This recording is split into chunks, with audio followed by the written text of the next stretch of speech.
ಧಾರವಾಡದ ಫ್ಲಾಟ್ನಲ್ಲಿ 18 ಕೋಟಿ ರೂಪಾಯಿ ಪತ್ತೆ ಪ್ರಕರಣಕ್ಕೆ ಸಂಬಂಧಪಟ್ಟಂತೆ ಜಪ್ತಿಯಾದ 18 ಕೋಟಿ ರೂಪಾಯಿ ಹಣವನ್ನು ಐಟಿ ಇಲಾಖೆ ಖಾತೆಗೆ ಜಮೆ ಮಾಡಲಾಗಿದೆ.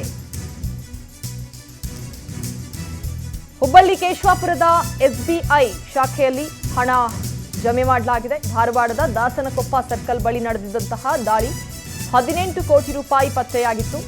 ಬಸವರಾಜ್ ದತ್ತುನವರ್ ಫ್ಲಾಟ್ ಮೇಲೆ ಈ ದಾಳಿ ನಡೆಸಲಾಗಿತ್ತು. ನಾರಾಯಣಪುರ ಮುಖ್ಯ ರಸ್ತೆಯ ಆರ್ನಾ ರೆಸಿಡೆನ್ಸಿಯ ಮನೆಯಲ್ಲಿ 18 ಕೋಟಿ ರೂಪಾಯಿ ಪತ್ತೆಯಾಗಿತ್ತು. ಚುನಾವಣಾ ವಿಚಕ್ಷಣಾ ದಳದಿಂದ ಈ ರೇಡ್ ನಡೆಸಲಾಗಿತ್ತು. ಈ ವೇಳೆ ದತ್ತುನವರ್ ಮನೆಯಲ್ಲಿ 18 ಕೋಟಿ ರೂಪಾಯಿ ಹಣ ಪತ್ತೆಯಾಗಿತ್ತು.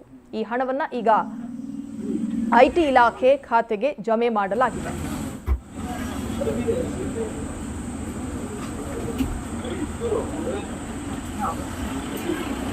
Very good, sir.